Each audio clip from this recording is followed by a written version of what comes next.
لیکن سب سے پہلے نکاح کے سلسلے میں ایک بنیادی بات جان لیں۔ بنیادی بات نکاح کے سلسلے میں یہ ہے کہ اللہ کے حبیب صلی اللہ علیہ وسلم نے فرمایا، مسلم شریف کی روایت ہے، النکاح من سنتی، کہ نکاح میری سنت ہے، اور نبی کی سنت عبادت ہوا کرتی ہے۔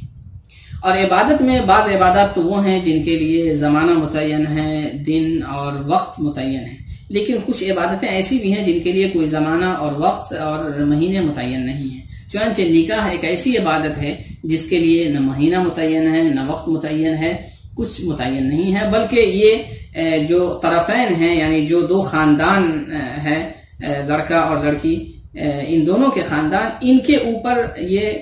چھوڑ دیا گیا ہے معاملے کو، اور شریعت نے متعین نہیں کیا ہے کہ آپ کو جب سہولت ہو تب تاریخ متعین کریں اور شادی ہو جائے۔ اب شیعہ لوگوں نے محرم کے مہینے میں نکاح اور شادی بیاہ کو، جو نیک عمل ہے، شادی بیاہ ظاہر عبادت ہے، اب ان چیزوں کو ان لوگوں نے منحوس قرار دیا۔ کیوں؟ کہ محرم کا مہینہ منحوس ہے۔ محرم کا مہینہ منحوس کیوں ہے؟ اس لیے کہ محرم کی 10ویں تاریخ کو حضرت حسین رضی اللہ تعالی عنہ کو شہید کر دیا گیا تھا، تو ان کی شہادت کو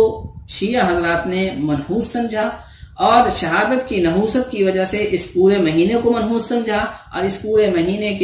کو منحوس سمجھنے کی وجہ سے شادی بیاہ اور جو دیگر تقریبات ہیں ان کو ان لوگوں نے منحوس سمجھ لیا۔ حالانکہ سوچنے کی بات یہ ہے کہ اگر حضرت حسین رضی اللہ تعالی عنہ کی شہادت کی وجہ سے محرم کا مہینہ منحوس ہوتا ہے،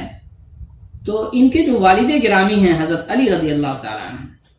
ان کی شہادت ہوئی ہے، ان کو بھی شہادت کا درجہ ملا ہے، اور ان کی شہادت ہوئی ہے رمضان میں۔ لیکن رمضان کے بارے میں تو کوئی بھی نہیں کہتا کہ رمضان کا مہینہ منحوس مہینہ ہے، نحوست والا مہینہ ہے۔ تو باپ کی شہادت کی وجہ سے جب رمضان کا مہینہ منحوس نہیں ٹھہرا، تو پھر بیٹے کی شہادت کی وجہ سے محرم کا مہینہ کہاں سے منحوس ہو گیا؟ یہ تو ایک بات ہے۔ دوسری بات یہ ہے کہ شہادت کوئی منحوس چیز نہیں ہے، بلکہ اسلام میں شہادت کا بڑا مرتبہ ہے، اور شہادت کو اور شہید کو بڑا مقام حاصل ہے۔ یہی وجہ ہے کہ قرآن مجید میں کہا، وَلَا تَحْسَبَنَّ الَّذِينَ قُتِلُوا فِي سَبِيلِ اللَّهِ أَمْوَاتًا بَلْ أَحْيَاءٌ عِندَ رَبِّهِمْ يُرْزَقُونَ، کہ جو لوگ اللہ کے راستے میں شہید ہو جاتے ہیں ان کو تم مردہ نہ کہو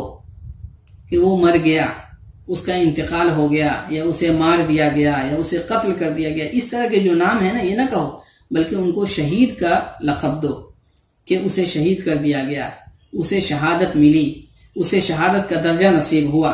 اسے شہادت کا مقام حاصل ہوا۔ یہ شہادت کا جو لفظ ہے، اس لفظ سے شہید کو یاد کرنا ہے، اور شہادت کا جو مرتبہ ہے، جو فضیلت ہے، وہ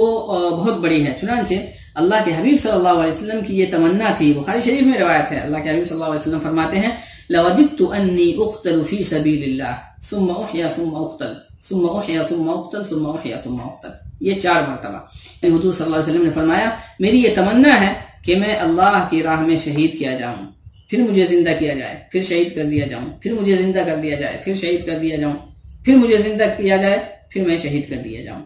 کیوں؟ ایک مرتبہ میں شہید کیا جاؤں تو شہادت کا جو ثواب ہے اور اس کی جو فضیلت ہے وہ مجھے حاصل ہوگی، پھر دوبارہ زندہ کر کے دوبارہ شہید کر دیا جاؤں، پھر دوسری مرتبہ یہ فضیلت حاصل ہوگی، پھر دوبارہ زندہ کر کے شہید کر دیا جائے، پھر تیسری مرتبہ یہ شہادت کی فضیلت حاصل ہوگی، پھر چوتھی مرتبہ شہید کر دیا جائے، تو یہ چوتھی مرتبہ بھی، یعنی بہت سارے فضائل اور بہت سارے ثواب اور اجر اللہ تبارک تعالیٰ کی طرف سے شہادت کی وجہ سے ہمیں حاصل ہو جائیں گے۔ تو یہ شہادت کا مقام اور مرتبہ ہے، حضور اکرم صلی اللہ علیہ وسلم کی تمنا تھی،